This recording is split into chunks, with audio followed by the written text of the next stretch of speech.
Yeah, what's up with it? Do it cause I love it and I stuck with it. We ain't with the subbing in the cut with it. Please none of the talks, I heard enough of it. So I elongated the limbs. This tends to make him feel more human-like and give him a little personality. It is a shame exploration requires so much bloodshed. Using the shipbuilding tools and crew selection features in Starfield, I think we may have underestimated this game's potential Game of the Year status. Spaceship. You're goddamn right. Yeah, that's right, Rich Worch. You underestimated it. What's up, everybody? Welcome back to the channel. It's your boy Demoflow, and this is your weekly video. So I couldn't upload a video on Friday because I had an emergency, but now I'm feeling a little better. Last week was a bit tragic for me, but now I'm back. Let's start things off with the hate that Starfield is getting. Bunch of people hating, just talking down on the game because of 30 FPS, as if Xbox was the only place in which you can play Starfield. Sony fanboys are so hurt that they started a petition to get Starfield to be a Sony PlayStation exclusive. The little horses have lost their damn mind. It's time to get over it.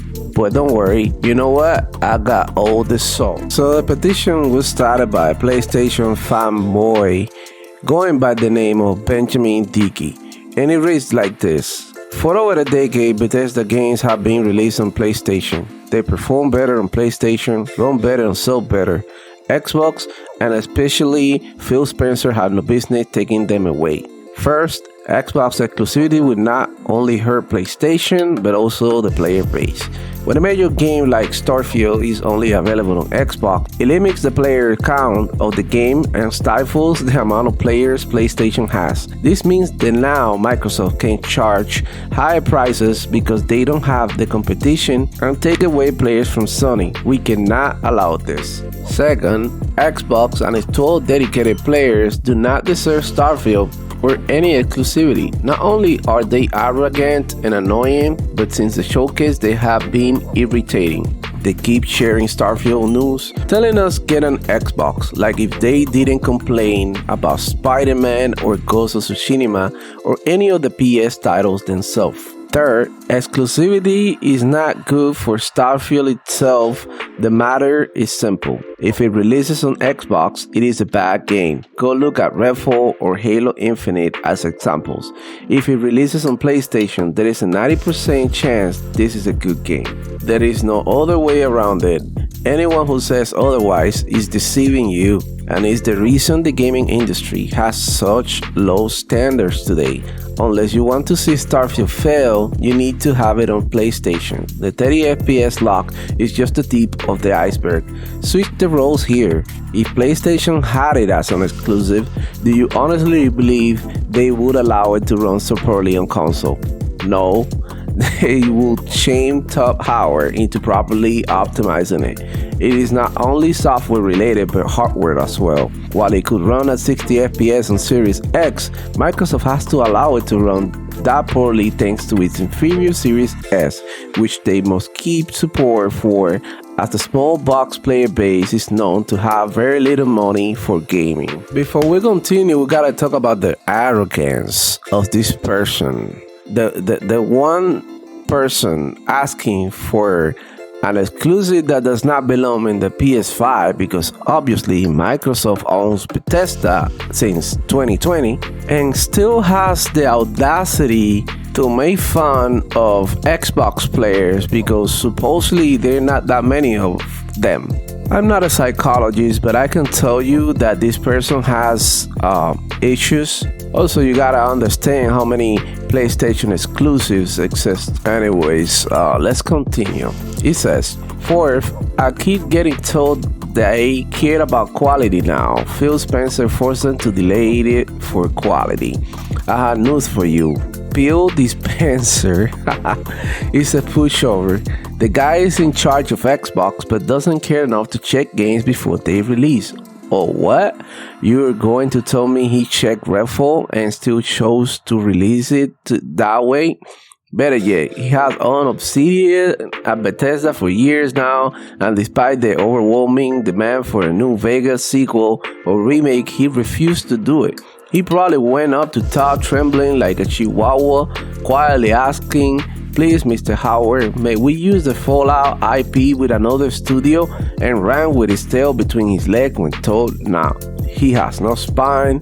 Switch the roles here. If PlayStation had bought both of these companies, New Vegas would have been the first thing they did. That one hurts, doesn't it? Okay, wow. Fallout New Vegas was a very good game. It's not Bethesda's best game. And no one is asking for a remake of a game that is already being made, right? Like, that's a PlayStation thing. We don't care about that. We want new games, we want new IPs, we want new ideas to flourish so that the developers can develop them and bring us something new, something fresh. Let's face it, the only people buying remakes here are the PlayStation fanboys. He says, "For all these reasons, it is important for Bethesda games to remain available on PlayStation. Not only that, but to ensure the high quality of the games. Any and all future Bethesda titles should be only PlayStation exclusives. This will ultimately be good for everyone and not just Sony, as they have a history of investing heavily in first-party studios, and it could use its financial resources to make Bethesda games even better, while forcing them to actually be good." What? Additionally, Sony has a strong track record of marketing and promoting its games, which could help Bethesda games reach a wider audience and grow the PlayStation player count. Everyone agrees with me on this, and if you don't, look at yourself. You are the reason AAA games have such low quality, because you worship a company who doesn't care about quality of content they publish. Alright, let's keep the games exclusive to PlayStation 5, not even putting them in PC as well, so that we can reach a wider audience. This guy sounds like he failed math. Third grade math, by the way. He continues saying, "Signing this petition is just the start. We need to go out and protest at GameStops and Walmarts on Starfield's release date. We need to submit legislation to our local representatives to force Microsoft to comply. We need to go out in mass and stop people from buying copies in launch date. Even better, go online and report every video you see praising Starfield until we make it exclusive for us and only us." Wow.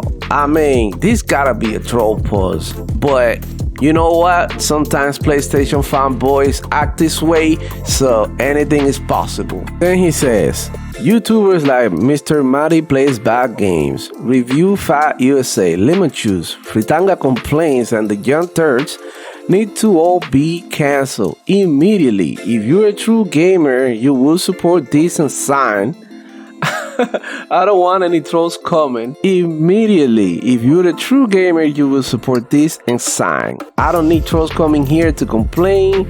We actually care about gaming, and I don't care how many of you come to insult me. Cry, cope, see them out. Xbox, but my points are valid and true. So what do you guys think? I think the state of mind of PlayStation fanboys is very fragile. I think they gotta be put on suicide watch. I think they are coping and sitting in a way that it could be harmful to their own health. And I think that, yeah, like, it's getting out of control. You guys, be careful, be safe out there. Don't do anything crazy. It's just video games. Come on now. You guys, thank you for watching the video.